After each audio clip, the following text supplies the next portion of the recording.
let me show you how to make one of the tastiest jollof ever. Into a pot, I use this pot to steam my turkey. I'll drop a link to the turkey recipe so you can see the seasonings I used to get my rich stock. Into a pot, I add my oil, and afterwards, I put in my onions and saute it till it's translucent. Then I go in with my minced garlic and my curry leaf. Now, in this process, you're trying to build flavors. There are so many ways to make jollof rice, but I find that this way is one of the fail proof ways to make sure you have a tasty jollof. You can try it, but give your jollof a different taste entirely. Then I add the dried basil. You can opt for the fresh one, but I didn't have that readily available, so I used the dried one. And trust me, this entire mixture just has a wonderful fragrance to it. It makes your meal taste nice and smells heavenly. Then we add our tomato paste. Now, the key to getting a very good sweet taste is to ensure you fry the tomato until it begins to crumble. You fry it, you stir it constantly, you fry it so that it releases all the sour taste. If you don't fry your tomato paste well, you end up with jollof that does not taste so great. It rather tastes a bit sour because yes, tomato tends to taste a bit sour. As you can see, I've fried it for a while now. I say I fried it for about 6 minutes on medium to low heat, and you keep stirring and you get this crumbling effect where the oil is out. Now, when it comes to your pepper mix, I will put the details of the pepper mix I put in the description box below. When it comes to your pepper mix, the key is to ensure you do not, if you're not using the boiling method or the roasting method, ensure when you are blending it, you don't add too much water. And to this mixture, I just seasoned it lightly. I added a bit of seasoning. I added curry powder as well as paprika for extra color. Paprika just boosts the color. And to this, I let it fry as well. You have to let this fry. You see how you fry it to the extent that the oil is on top.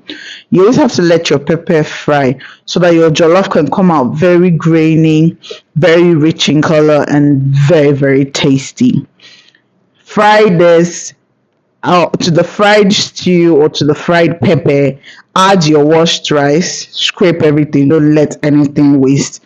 Use all your rice and then stir and combine thoroughly.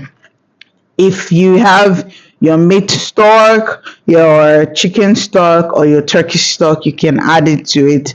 I am using turkey for this recipe, so I will be adding my turkey stock to my meal. And for that purpose, I would not be seasoning my rice anymore because of I already added seasoning, and my turkey stock, as you can see, is quite rich. Some people tend to sieve off this onion parts and stuff. I like it in my meals. It's optional. You can sieve it, you can leave it, you can use it.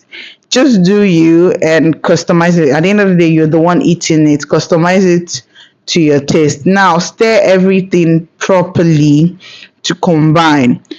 Now, the key or the goal to having a very, very tasty jollof is to have minimal water in your rice as much as possible. As much as possible, control the water you're putting in your rice.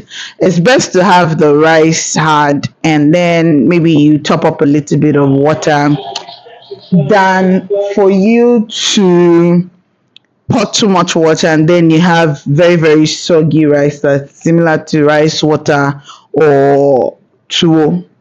So Once you pour a little bit of amount, you seal it up and you try to seal the heat. Sealing the heat, you can use parchment papers, you can use aluminum foil like I did in the video, and then you have your rice come out grainy with good texture like you can see now. You can taste for seasoning. I checked for seasoning. I was fine and content with my seasoning level, so I did not adjust it. You can choose to garnish at this point. If you want to add veggies, you can opt to add veggies to your meals at this point. If you don't want that, then you can leave it as it is. I was eating this with some coleslaw, so I opted not to add any veggies into this meal at this point, and I just dished it. And trust me, when I say it was delicious, it was delicious. We finished it. It's gone. You can't. What you're watching now is no longer in the property. It's no longer in my house again. It's gone. So after checking, I realized my salt was a bit. I didn't add salt. I just had salt from my stock. So I just wanted to balance my taste out. So I added a bit of salt. Yes, that's fine. If you taste it and you need to add a bit of Maggi, you add a bit of Maggi. If you don't need to add Maggi, then you leave it as it is. I hope you enjoyed this video. I really hope you leave a comment. Let me know when you try it. Do like, comment, and subscribe. Thank you.